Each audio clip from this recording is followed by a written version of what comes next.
Thank you all. Again, we are deeply honored to have the Sea Services Color Guard and the President's own United States Marine Band with us this morning. And a very, very special thank you to the United States Marine Band led by Staff Sergeant Steve Williams, Assistant Drum Major, for their entertainment.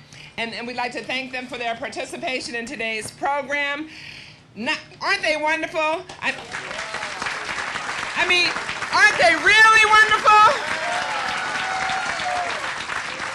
And not only do they sound fantastic, but they look so regal and amazing too. So we really got to give it up to them. A heartfelt round of applause. So again, good morning everyone. My name is Elizabeth Hewlett. I chair the Prince George's County Planning Board and the Maryland National Capital Park and Planning Commission. And on behalf of the commission, it is my honor to welcome each and every one of you here today. And before I begin, I'd like to introduce my colleague on the commission, Commissioner Manny Giraldo, who is with us here today. We want to welcome you to the town of Bladensburg, and we're going to introduce all the elected officials momentarily, but this is the site of one of the most historical milestones in United States history, the Battle of Bladensburg in the War of 1812.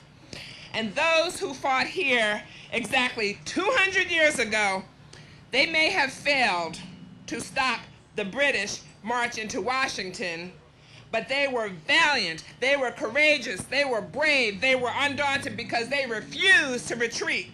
And their bravery and determination contributed to a significant turning point in the United States history, leading to a more sophisticated battle plan and military preparation, and the defeat of the British 3 short weeks later in Baltimore, where, as you know, that is where poet, author, attorney Francis Scott Key ultimately wrote the words to our national anthem, which you heard so beautifully today. So that's part of the history. The monument that we officially dedicate today is entitled Undaunted in Battle. And that's what they were. That's what these heroes were. It commemorates this historic milestone, and the bronze relief is a study in steadfast courage depicting the valor of the American Commodore Joshua Barney, who fought so valiantly. So we give it up.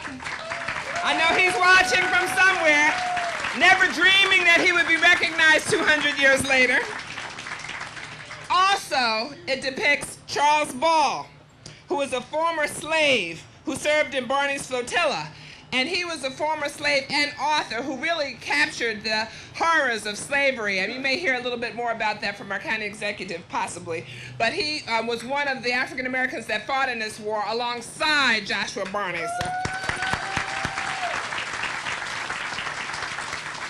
It also depicts an unnamed Marine, all holding fast, undaunted in battle. This beautiful and impressive monument is the result of a years-long collaborative effort spearheaded by the Amen Memorial Trust with funding and support from a wide variety of partners, including the state of Maryland. You just keep on clapping because a lot of people contributed. The state of Maryland, Prince George's County, the Battle of Bladensburg Task Force, Friends of the Battle of Bladensburg, Maryland Milestones, ATHA Incorporated, the Maryland National Capital Park and Planning Commission, and dozens of generous organizational and individual donors and sponsors.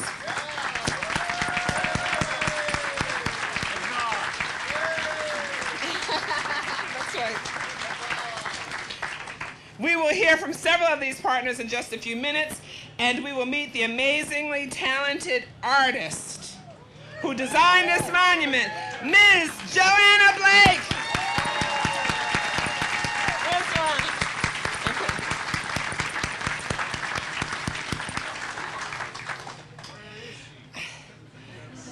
You're going to meet it, okay. This morning's dedication ceremony is the first official event of an Undaunted Weekend celebration commemorating the Battle of Bladensburg and the War of 1812, and which will be held at the Bladensburg Waterfront Park, and is being spearheaded by the Maryland Milestones ATHA organization. And I would like to ask Mr. Aaron Markovich, the executive director, to come forward with a special presentation commemorating the weekend event. Would you please come forward? And then actually the presentation will be given by Mr. Isaiah Horton, representing U.S. Senator Barbara Mikulski. Thank you. Good morning, everybody. My name is Isaiah Horton. I serve as an assistant to U.S. Senator Barbara Mikulski. I'm so sorry she can't be with us today on this joyous occasion. However, I'm here to present a citation and remarks on her behalf.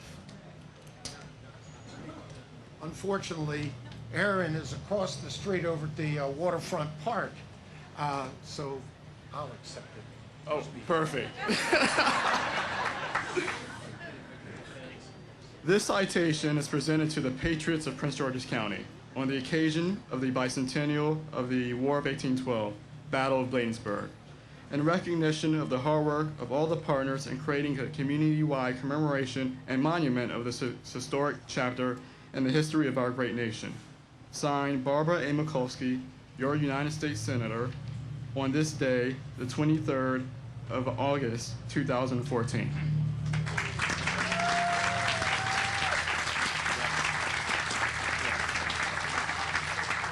We graciously accept this on behalf of Erin, who's across the street. Thank you. You know, I meant to comment earlier, but speaking of Undaunted and keeping with that theme, everybody got here this morning. Most of us, when we started out, it was pouring, you know, but you came here anyway, undaunted, and look at what happened. It stopped raining. It stopped raining. So before continuing with the program, there's a number of people I'd like to recognize, and I'm going to miss somebody. I will apologize up front. I'll be back up here so someone can get me straight afterwards. But first, we want to start with, you'll hear from some of these people momentarily, but we have, from the great state of Maryland, Governor Martin O'Malley.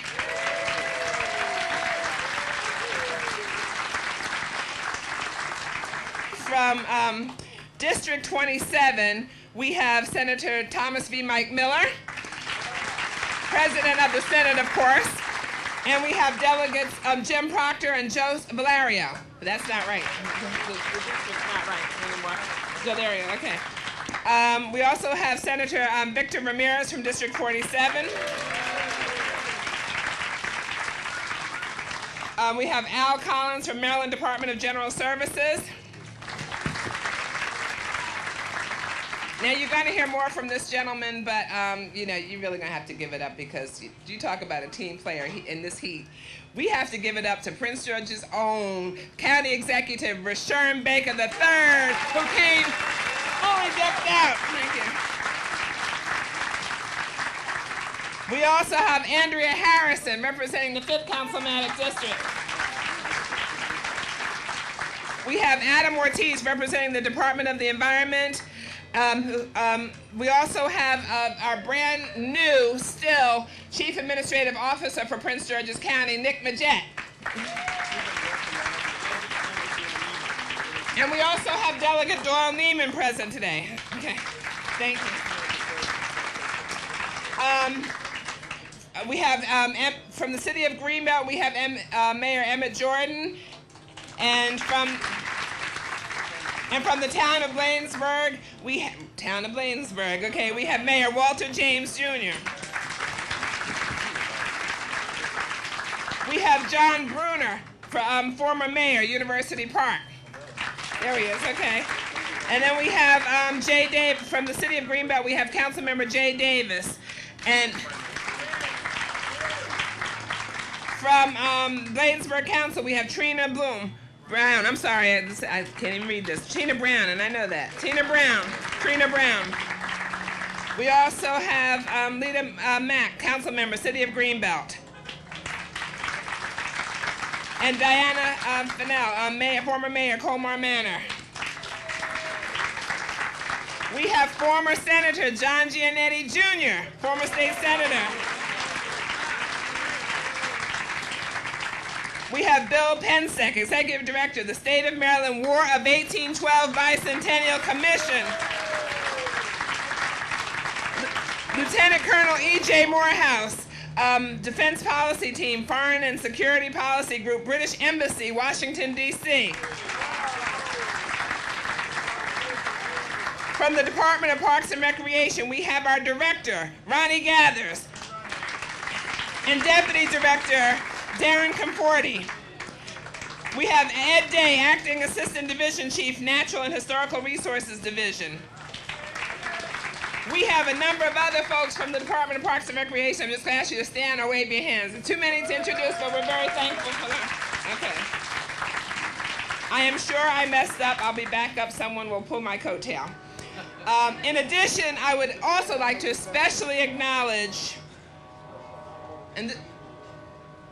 every single member of the military in attendance today. We in Prince George's County, we in the state of Maryland, we in the United States of America owe you a tremendous debt of gratitude, and we are very thankful to all that you do to keep us safe. Give them a heartfelt round of applause. Everyone, past and present. Past and present. That's what I'm talking about, standing ovation.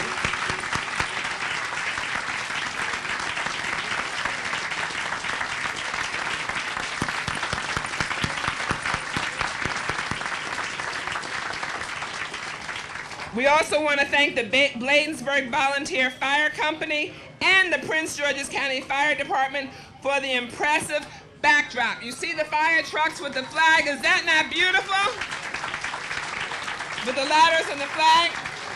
We want to thank all of our public safety, Bladensburg Police, Maryland National Capital Park Police, Park Rangers, everybody who helped out with this. So without further ado, on with our program.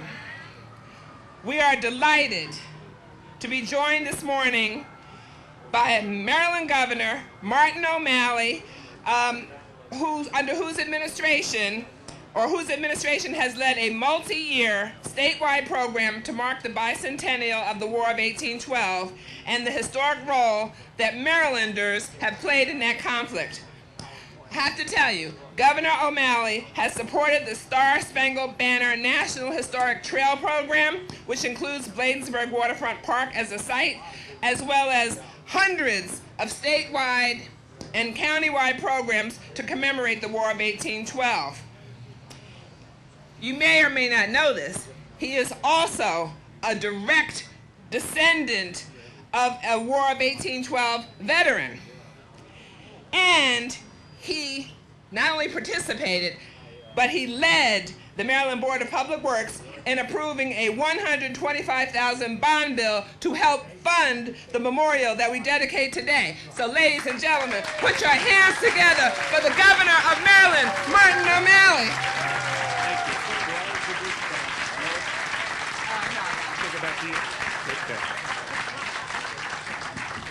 Well, thank you very, very much. What a great day. And the good Lord made sure that the clouds parted just for a second here so that those of you who are outside the tent don't have to be jealous of the people inside the tent. Look, I want to add to the list of thank yous right off the bat. I want to thank all of you for coming out today. And I also want to, the Battle of Bladensburg was fought within the area of the four communities that make up the port towns, Colmar Manor, Bladensburg, Edmonston, and Cottage City.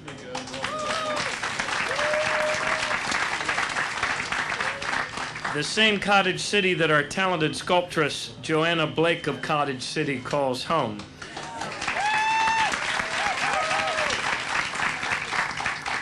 And Joanna, I thank you for this beautiful work of art that we commemorate today and christen today.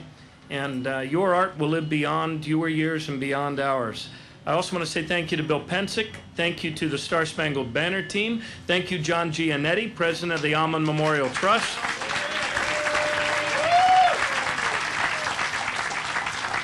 and the friends of the Battle of Bladensburg who have stepped up big time and in a patriotic and star-spangled way. I thank you for all of your generosity and hard work to make this day possible.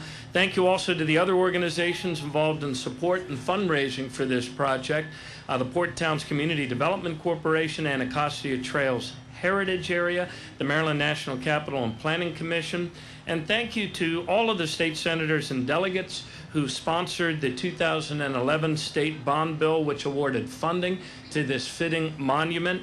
And a special thanks to President of the Maryland State Senate, Mike Miller, who loves the history of our state.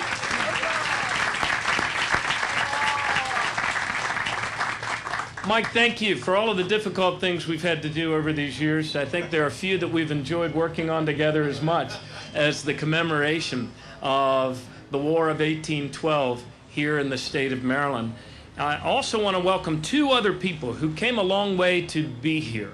One is the Lord Mayor of Niagara-on-the-Lake in Canada, and he is Lord Mayor David Eke. Lord Mayor Eke is here with us somewhere. Lord Mayor, there he is. David, come on forward here. There we go, David Eke.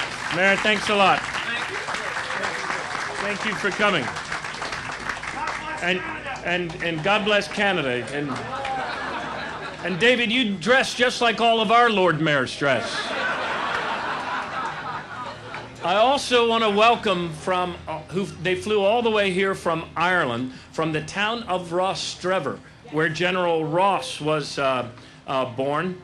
And they are with us, John McCavitt and his wife Siobhan from Rostrevor. Thank you all for coming here.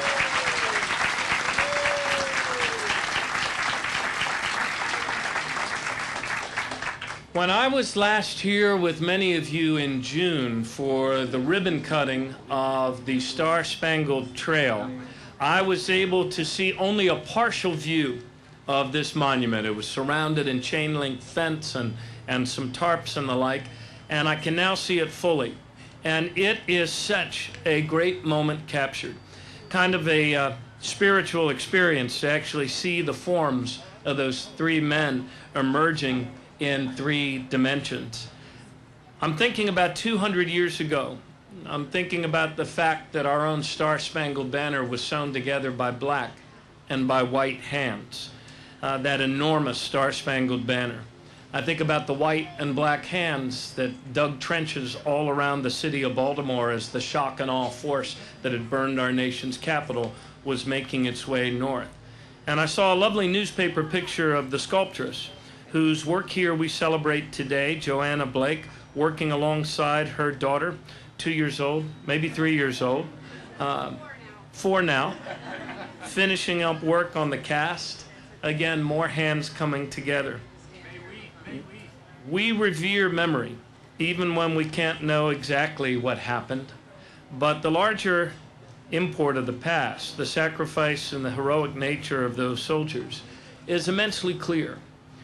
The War of 1812 was called for many, many years, at least in our state, the Second War of Independence. 200 years ago, Maryland citizens encountered the shock and awe force of its time, an unforgiving invader. More raids and battles happened in that war in Maryland than in any other state. Today, there are echoes of that history that are with us still, not only in the images we see on this monument, but look around today. Look at your neighbors to your left and to your right, and you will see members of the first generation since the Battle of Bladensburg 200 years ago to see Americans killed on American soil, to witness our own president fleeing from danger within our own United States. You will see to your left and your right here today people who saw our own governmental buildings in Washington under attack and burning and smoke filling the skies. There is more that unites us than divides us. And all of those events, 200 years ago and just a little over a decade ago, took place here in this place, in our place, in Maryland. Like so many of you who have taken the time to be here today, I draw a tremendous amount of encouragement from those pivotal moments in American history when real human beings stepped up, when it might have seemed that all was lost and we didn't even believe enough in ourselves to join forces together and hold our ground. These men that we commemorate today, not only Commodore Joshua Barney, who commanded the American forces that inflicted the greatest casualties on the enemy here at the Battle of Bladensburg, but also Charles Ball, an African American in a still as yet very imperfect country, who by some accounts was a virtual second in command of the Chesapeake Flotilla and one of Joshua Barney's best friends, the man who was at his side when a musket ball took him down and the British with bayonets advanced on their position. These men on this monument represent a tribute to all of the soldiers, all of the sailors, and all of the Marines who fought and died, defending our nation's capital on August 24th, 1814, and when the nation herself hung by a thread, the same men and women who came together weeks later in Baltimore. You can see on the memorial that Barney's been wounded, that he's fallen, that he's being comforted by his comrades. And all three figures, though, are looking straight ahead, undaunted. Undaunted, as the monument title says, undaunted in battle. The dictionary tells us undaunted means undismayed, not discouraged, undiminished. The lesson of the Battle of Bladensburg, I believe, is this. Sometimes, some days, victory is not ours. But all the time and every day, ours is the struggle. And although our forces were defeated that day at Bladensburg 200 years ago this day, the struggle they put up delayed the British march on Washington by several hours, allowing almost everyone to escape, allowing precious papers like the Declaration of Independence and the Constitution that begins with the words, "We the people," to be transported to safety. Yes, the battle was lost, but the war was not. And 3 weeks later, in Baltimore, that war would be won by one state, our state, a state that stepped up.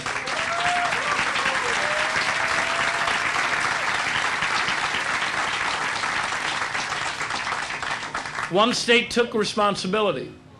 One state said that we would be the masters of our own destiny. And one state came together to save the United States. And this year, we fulfill a sacred responsibility to remember and to come together, to commemorate. That is, to help one another, not only here, but all around our country, to remember.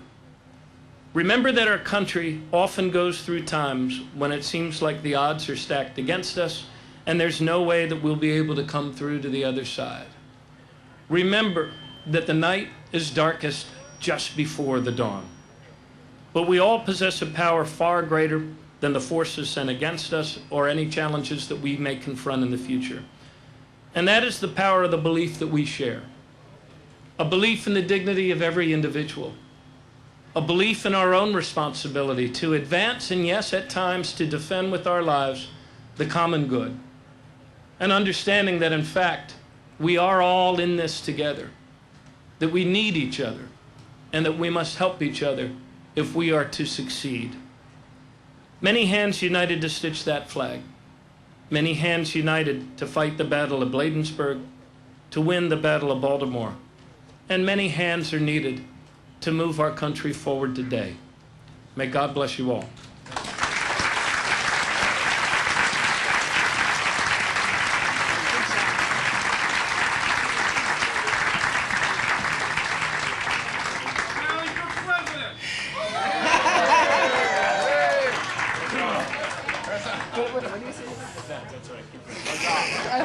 Okay.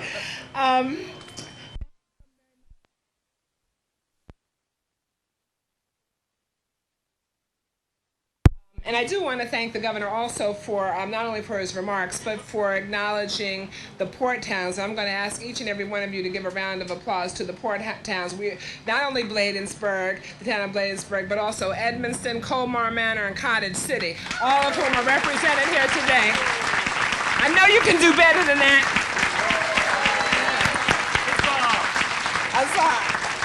And speaking of, so here's some of the folks that I missed. We have Mayor Sadara Barrow from Colmar Manor, and Councilmember Vivian Jackson, and Councilmember Blue Epps.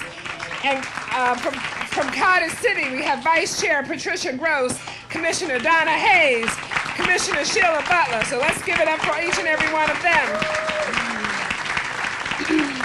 We have also been joined by Senator Jim Rosapep. Yes. We have also been joined by Delegate Ann Healy, yes, to the Maryland General Assembly. And even though she was introduced earlier, I can tell there were a number of you who didn't see her. And she's been referenced, the governor referenced her again. But we've been talking about this wonderful masterpiece. So let's give it up for the artist, and let's let everybody see who she is, Ms. Joanna Blake. So please stand up.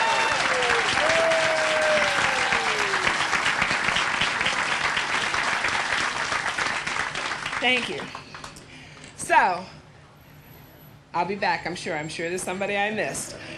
But in the meantime, we are honored to have with us our next speaker, the long-serving, in fact, the longest-serving president in Maryland history, president of the Senate in Maryland history, and I think the longest-serving Senate president in the United States of America, in the world, who represents the citizens of the 27th Legislative District, but also all the citizens of Maryland.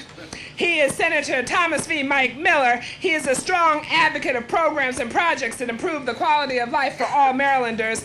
And he is a well-known history buff who has contributed his support. But he's the recipient of numerous awards. I won't mention them, but not surprisingly, one of which is Marylander of the Year, bestowed upon him by the Maryland Historical Society. He is a true history buff. Ladies and gentlemen, put your hands together for Senate President Mike Miller, who, by the way, is coming up on his 40th anniversary in the Maryland Senate. Thank you, Betty. Thank you. Folks, thank you very much. I'm very honored to be here today. As a son of Prince George's County, I'm particularly honored today, but let me welcome the various Canadians that are here today. You know, 2 weeks ago, Maryland is part of the Eastern Regional Conference of States.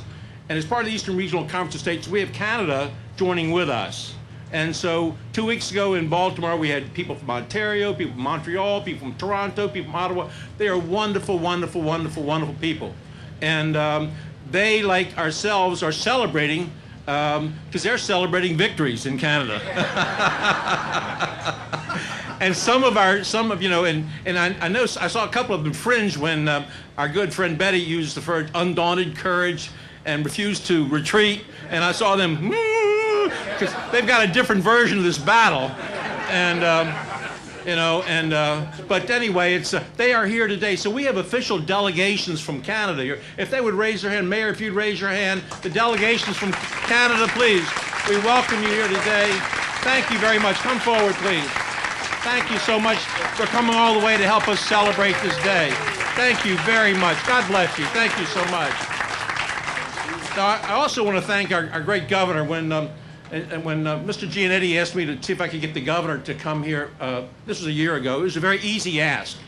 Because as the mayor of Baltimore, who helped organize the activities around the defense of Fort McHenry, and who's written songs about the patriotism of Baltimore, the governor readily agreed. And of course, when Mr. Gianetti and others from the town of Bladensburg and Colmar Manor and Cottage City came to us and said, look, we need a monument. We got a bond bill to help fund the memorial. And then, of course, later on, Bill Pensick helped us agree to the writing on the back of the ball. We wanted to honor the people of Prince George's County, and of course the people of Maryland want to honor the people of Maryland, so they agreed particularly to the scripture on the back of the monument to honor the people of Prince George's County, and Joshua Barney and his flotilla and what have you. So it's been a team effort. And I particularly want to thank Rashern Baker, our county executive. Because of this centennial or bicentennial, he's been to places he's never been before. Places like Aquasco, Maryland, okay? The southern tip of Prince George's County. Nobody knows where Aquasco, Maryland is. But he came there to honor one of our brigadier generals, Brigadier General Leonard Covington, a man who's been forgotten for 200 years. Leonard Covington at the Battle of Chrysler's Ford in Canada, he led his troops. But before that, he was a state senator for Prince George's County, the only state senator for Prince George's County. Before that, he was a congressman from Prince George's County, but he wasn't a political general who lost the Battle of Bladensburg like General Winder did. He was a true fighting battle, a true fighting general, you know, who fought the Indians in Ohio and Illinois and Indiana at the Battle of Fallen Timbers, where he won that battle, killed 2 savages with his own hand, and then took over as captain of the Dragoons in Ohio under Governor General Mad Anthony Wayne, and then they entered into a settlement in 1895, ceding the Illinois and Indiana and Ohio to the United States from the Indians. So anyway, this General Leonard Covington, who was a 4th generation Prince George's Countyan, his grandfather, his great-grandfather, his grandfather, and his father are buried in Aquasco, Maryland, and he left Aquasco, Maryland at the request of President Madison to take over the Dragoons. As a brigadier general, he died at the head of his troops in Chrysler's Ford in Canada. And he's reinterred just like all our other patriots. We've lost their grave. But we put that marker up 3 days ago with our county executive in Aquasco, Maryland, his birthplace here in Prince George's County, to honor this brigadier general who died at the head of his troops in Canada 200 years ago. And I particularly want to thank the county executive for wearing the outfit today, the uniform today. You know, a week from now, I'm going to be portraying James Madison, you know, on a horse in Brookville, okay? Okay. Well, like Laura Bush, when they sent her a dress to wear a size 6, she said, I couldn't get that on my leg, you know? James Madison weighed less than 100 pounds. He was less than 5 foot tall.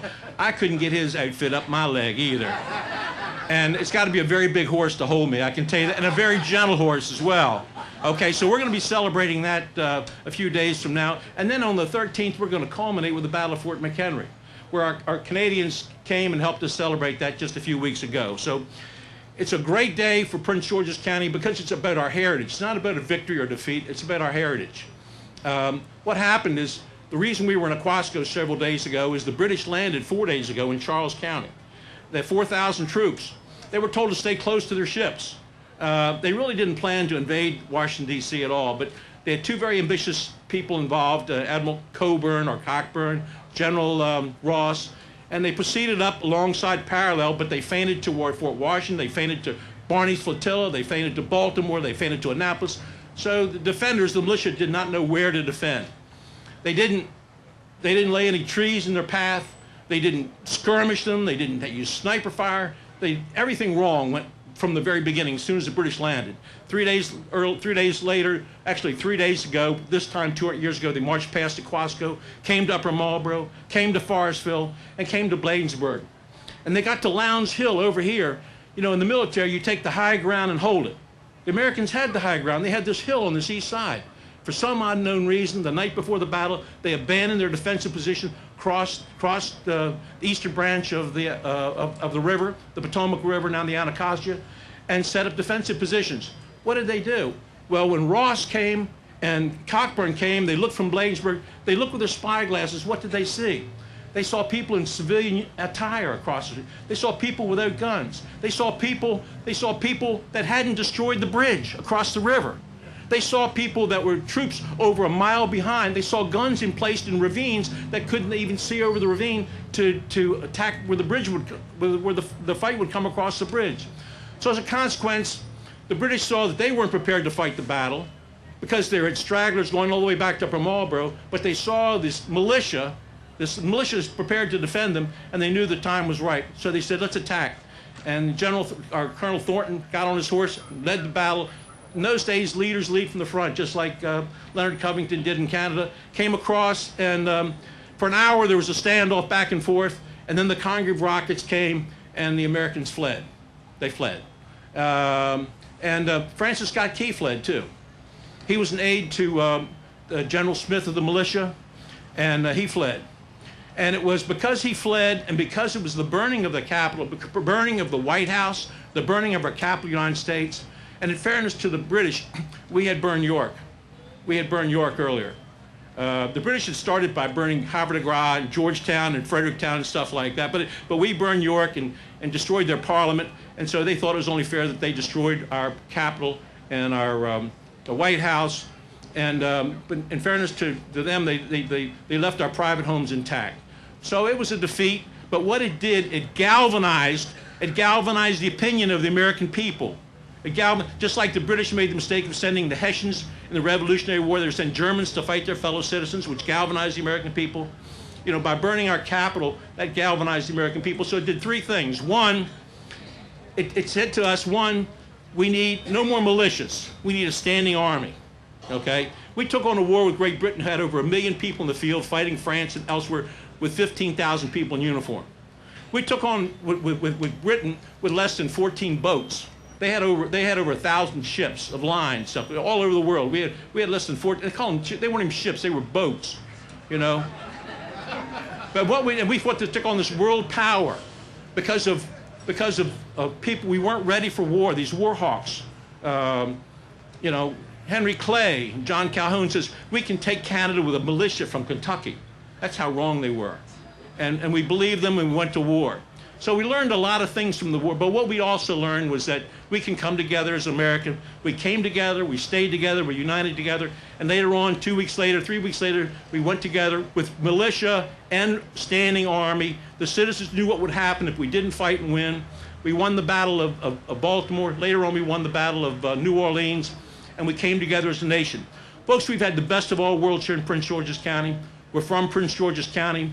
We live in the state of Maryland, and we're citizens of the United States of America. Thank you, and God bless you. It's a privilege and honor. Thank you so much. And I also want to take a moment. You know, the theme for today is undaunted. You've heard it over and over, undaunted, courageous. And Governor O'Malley mentioned that, you know, sometimes you don't win the battle. But even though you don't win the battle, you position yourself and you make enough of a mark to ultimately enable either yourself or the country, in this particular case, to win the war.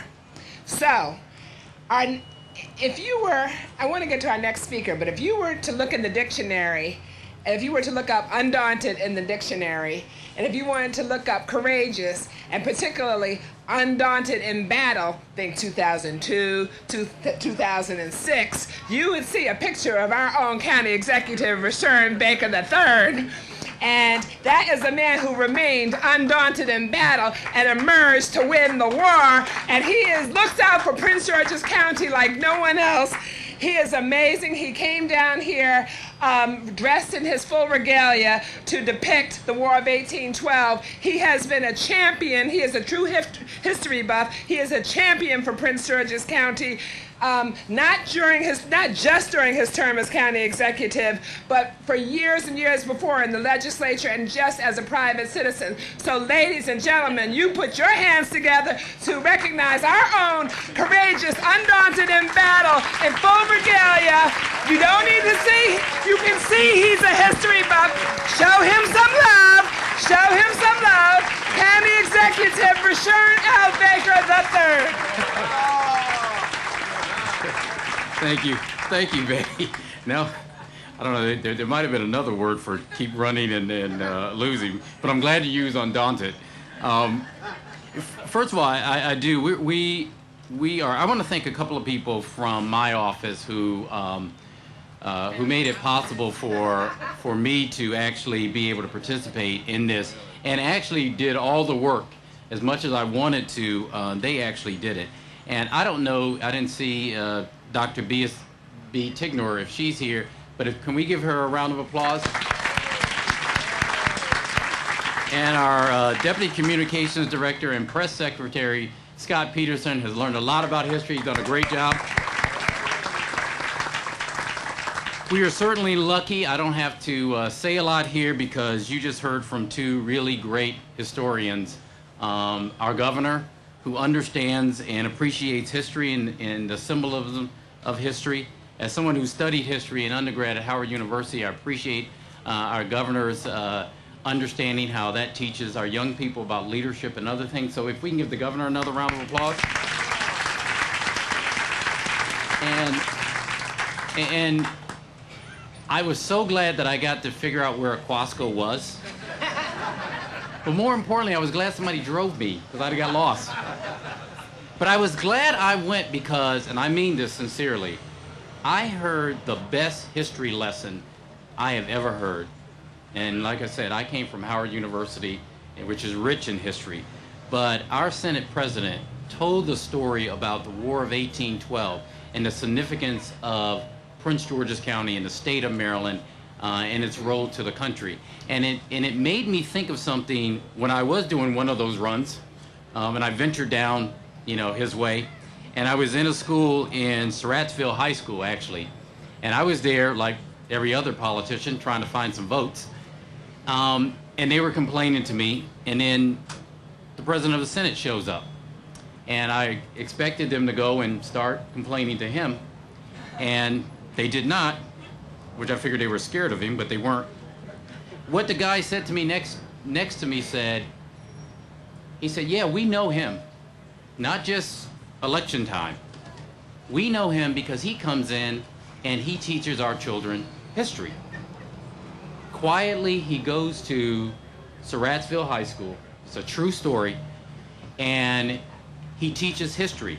Many of the students that he's teaching in that school didn't know his significance, how powerful he is. It's his giving back and something he feels passionate about. That carries a long way to our young people understanding how just important they are and how important this history is to them and in shaping their lives. Can we give the Senate President a round of applause, please? In my quick time up here, Charles Bald, who I am trying to emulate. They did not give me the hat, which I am glad about, but could have used it in the rain. But what a remarkable life. And as the governor and I were talking, and actually he texted me yesterday when he saw one of the pictures, and he said, it's very important for our young people and for folks to understand that the story of this country was made by many different nationalities and people. And that every battle, and this is the essence of what we were texting about, had African Americans at every major war and immigrants who came to this country seeking a better life in every major conflict. That is an important lesson. That's why we celebrate. That's why we put up monuments. Not just to celebrate the past, but to educate the future. And that's important for us.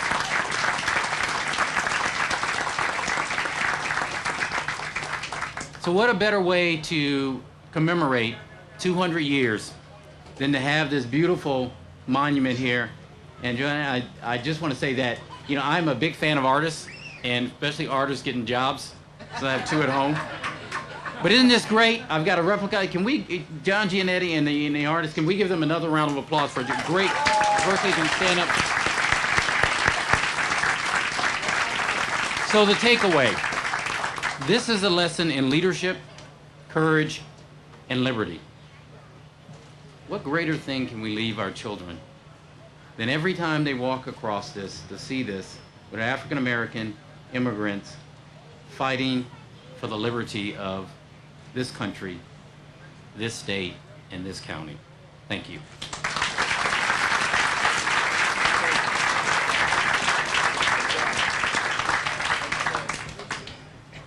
Thank you so much, County Executive Baker.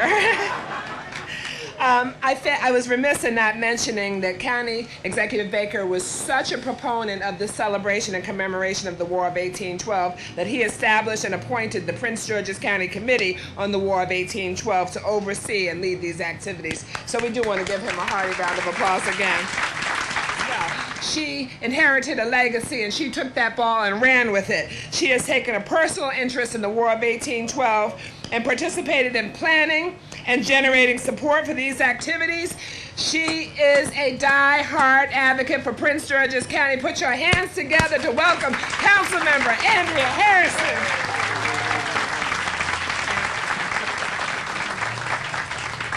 And you all just have to give it up for the county executive in his period clothing. As for me, it's probably just a little too warm, you know. Sometimes we get a little warm these days, and that might be just a little too warm for me. But welcome, welcome, welcome to Bladensburg and to the Port Towns on behalf of all of the residents of District 5. We welcome you. I think it may have been in 2006 or 2007 when we first started talking about the celebration of the War of 1812 and the Battle of Bladensburg, and we were in Comer Manor. I believe it may have been at one of the business meetings, and it was between Sadara Barrow, Diana Fennell, and Rufus Lusk who first mentioned it, and I got very excited because I'm always talking about telling the story of Prince George's County because we don't do enough of that. The senator did a wonderful job of talking about some of our history, but what we don't do enough is tell our own story. And that's what we're here doing today. We may not have come out on top in this particular victory or this particular battle, but nonetheless, it is ours and we own it. And, you know, we're celebrating today. So, and we have this wonderful, beautiful bust that our resident from Cottage City put together. I remember when Mike came up with this idea. I don't remember what year it was, because I can't remember years anymore. But we're just very excited about being here today. This is the last war where Americans fought as underdogs, but we are a strong nation sealed in our desire to control our own destiny. It reinforced our espoused values of sovereignty and self-determination and patriotism. It engendered a foundation to advance the political and economic and social gains that we continue to enjoy even today. We have much more to do if our goal of equal opportunity for all to occupy our shores, but our democracy affords us a voice and a vehicle to alter our laws and reflect our moral consciousness. And I'll tell you that freedom is a just and compelling cause that demands fortitude, perseverance, ingenuity, and above all, tolerance. But I will tell you that freedom is not free. We have to fight hard for freedom. We have to fight hard to be tolerant, because sometimes it's hard to be tolerant of people. We are all individuals and we all have our individual ideas and opinions. And even in our own halls of justice on Capitol Hill, where we have people who represent each and every one of us who are not even tolerant of the man or the individual who holds the office to support each and every one of us in this nation, where they fight against our own president who is there to lead us all in this world, but yet we are out there fighting. We have Marines and other individuals on the front lines to help with freedom for other individuals around the country, around the world. But yet we can't even be tolerant of one another right here in our own neighborhoods. We have children killing children right down the street. Babies can't even sleep in their own beds for fear of a gunshot going off. But we can be here today and we can celebrate the freedom that we have because somebody decided that it was good enough to sacrifice their life so that we can stand here next to one another. Black, white, brown, we can all be here together. Our greatest asset is our diversity. We are a nation of immigrants who resolve that everyone is entitled to a full and equal democracy. And it is my hope that someday that will become a reality for each and every one of us. But today we do celebrate our accomplishments as a nation and the vastness of the human spirit. Let us continue to grow in solidarity and become truly one nation under God, indivisible, with justice and liberty for all. Let us remember to love one another. Have a smile and a kind word for the person next to you, because you don't know if that smile and that kind word is going to be just the thing to help that person make it to the next moment. Your word can make or break a person. Don't be the thing that breaks a person. Love your neighbor even as you love yourself. God bless you.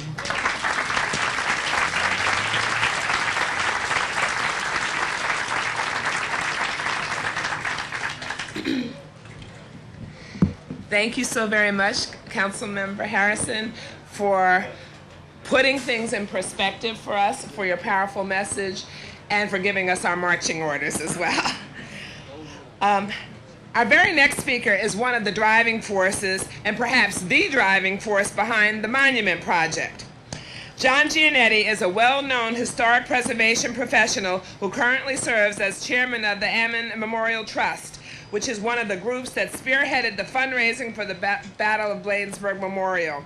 He's a former Marine and a former president of the Prince George's County Historical Society, and has a long-time interest in the Battle of Bladensburg. He worked tirelessly for several years to bring about the construction of this monument. So we are pleased to have him join us today. Ladies and gentlemen, please welcome to the stage, John Giannetti.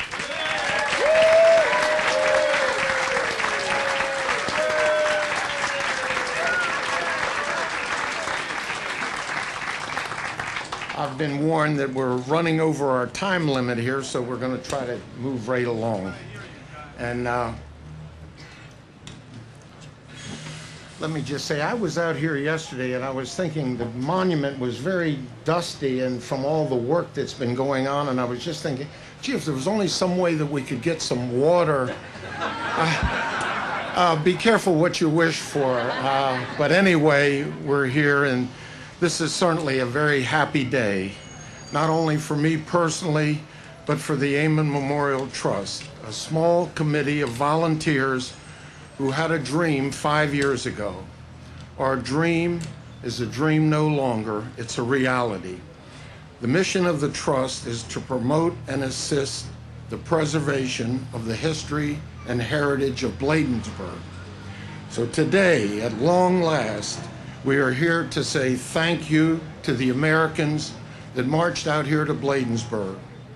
They put their life on the line to protect their infant capital city, Washington, D.C. Therefore, we dedicate this monument as a tribute of gratitude to the soldiers, sailors, and Marines who fought and died here. But it wouldn't have been possible without the help of so many people here today. So many people came together at the state level, the county, the local level, and the many, many donors who have helped support this effort. Thank you, my friends, and without you, there would be no monument here. But I want to interrupt my remarks at this point to introduce the sculptor. We've mentioned her name several times, Joanna Campbell Blake. She is a very talented young lady who lives across the river in Cottage City, which coincidentally, that's where all the heavy fighting took place. So Joanna, would you like to say a few words?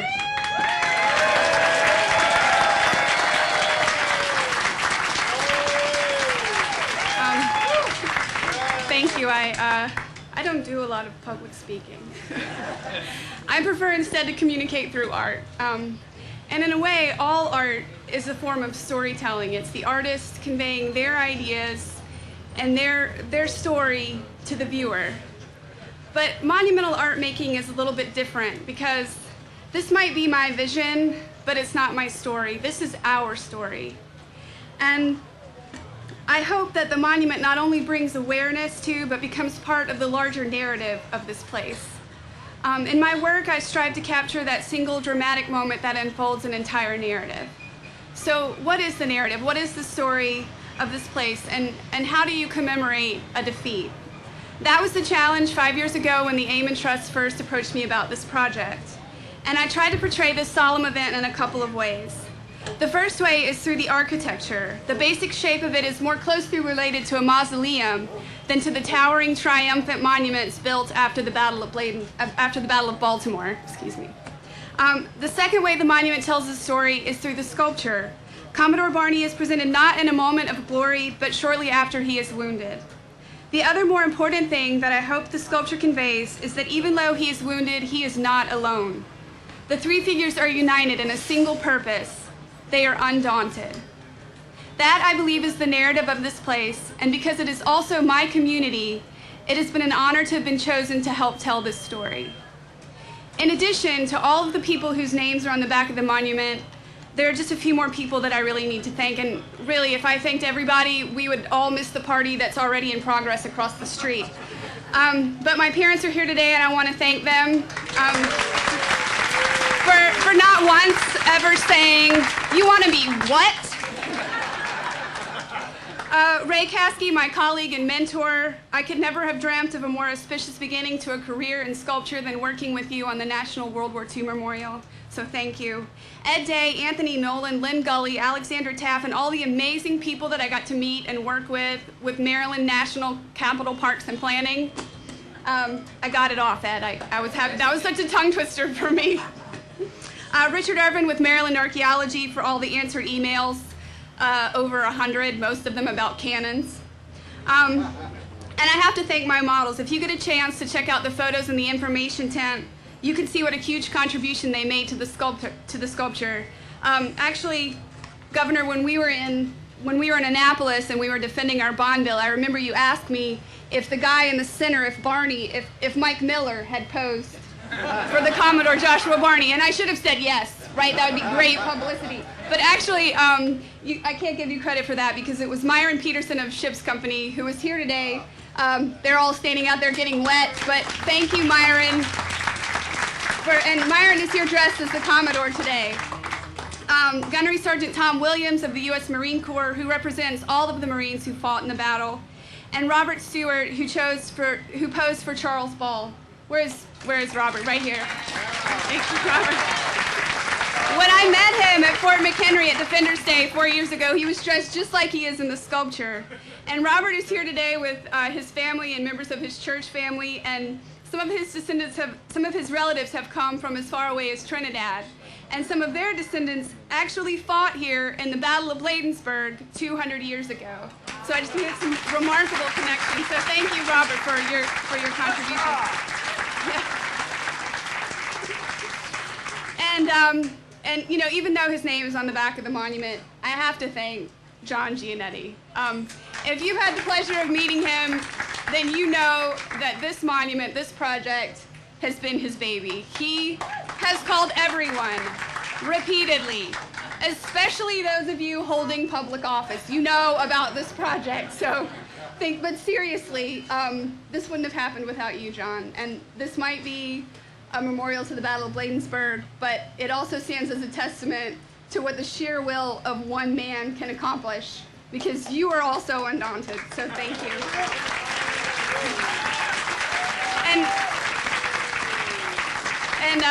And lastly, one more person, to my husband Ike, who supported this project years ago when it was just a dream that John Giannetti had. Because of your generosity, we were able to create small-scale models to share our vision for this place. So thank you for believing in this project and for believing in me. Thank you, everyone.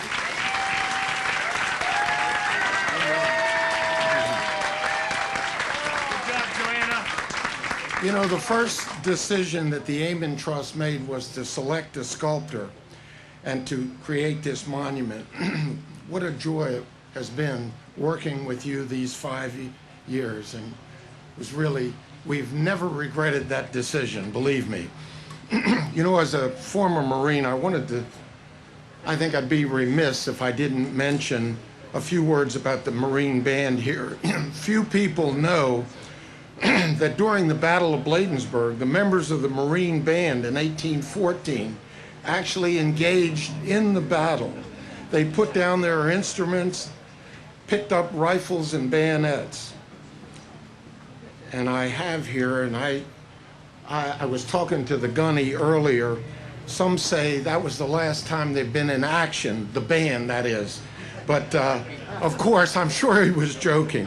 Gunny, thank you for coming out. But to the Marine Band, I say, you didn't let us down 200 years ago at the Battle of Bladensburg, and you didn't let us down today.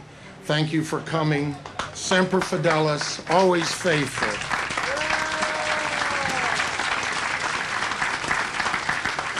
One last thing. I want one last thought here, one parting thought, and just take a second. I want to take you back to the Battle of Bladensburg and try to imagine what kind of a day it was like. Many died, both British and American. Many more were wounded.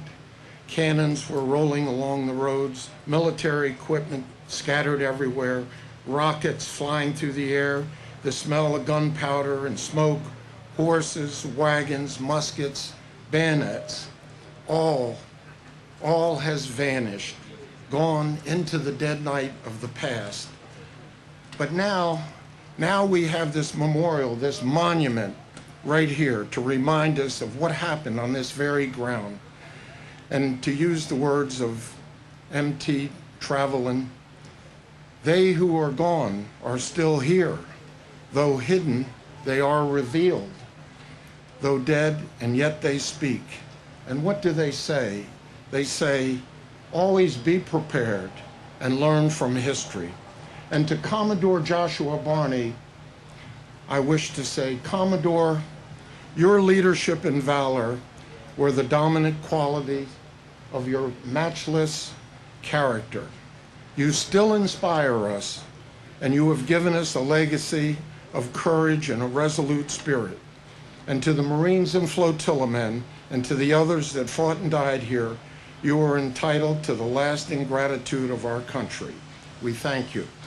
And by the grace of God, and on behalf of the Amen Memorial Trust and the Monument Committee, with gratitude, we thank our partners, the National Capital Park and Planning, the Friends of the Battle of Bladensburg, the Joint Task Force, the Maryland Historical Trust, and the Maryland Bicentennial Commission.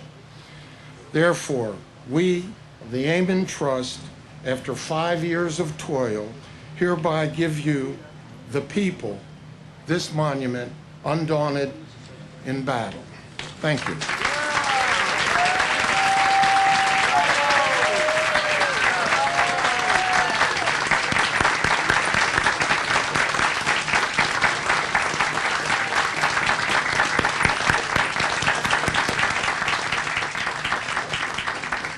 Thank you so much, Mr. Giannetti, for your passion and your perseverance and for your commitment. The proof is in the pudding right there. And that was a perfect segue, because now we are particularly honored to bring to the podium for a solemn reflection the Reverend Elijah White III, who is the great-great-grandson of Commodore Joshua Barney, the hero, one of the heroes of the Battle of Bladensburg as depicted in the monument. So come on down, Reverend Elijah White III. Thank you, ma'am. God bless you. Thank you for those good words. This will be followed by a wreath laying, and I will read the names momentarily, but I'm going to invite Reverend White. Thank you. Thank you. As actually, it's a great-great-great-grandson of Commodore Barney, and as a man of peace who is proud to descend from several naval and cavalry families, I am very happy that this literally historical occasion takes place, demonstrating that fierce enemies can become steadfast friends. Consider, Commodore Barney spent much of his life fighting the English in any way he could. In 1776, an experienced seaman at age 16, he joined the Continental Navy as a master's mate to fight the English and rose to Commodore. In 1795, age 36, he accepted commission as a post captain of the first rank in the French Navy to fight the English under a different flag. He was the Commodore before he resigned that commission in 1802. In 1812, age 53, he joined the American forces to fight the English once again, including his heroic leadership on this very battlefield, which, as Joanna Blake's sculpture vividly depends, resulted in the wound that eventually killed him from infection. Undaunted, a lifetime fighting England. So at Bladensburg, he, like the English commanders General Ross and Admiral Cockburn, well remembered, as Senator Miller reminded us, that only 16 months earlier, April the 27th, 1813, American forces had burnt down the legislative houses of Upper Canada. Senator Miller gave it its proper name of York. It's now known as Toronto. And so the English burning of the public buildings in Washington was really a tit for tat, a payback. But today, we have representatives from Canada, representatives from the Ross of Ireland here today, and I would be glad to shake their hands in friendship, literally hands across the sea, incarnating and fleshing a century of side-by-side unity of our nations in 2 world wars and several subsequent engagements, symbolizing there can be peace, that old wounds can heal, and old scars not forgotten, but accepted when shared values outweigh past hostilities. God bless all friends of freedom. God bless the United Kingdom and England. Forgive me, Commodore, God save the Queen. And God bless the United States of America. Amen, amen.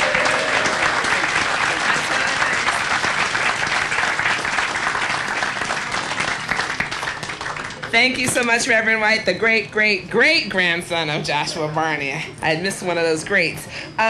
Ladies and gentlemen, we're wrapping up, and it's starting to pour now, so the rain didn't hold off. But I'm going to ask you to stand as I call upon the following individuals for a wreath-laying ceremony.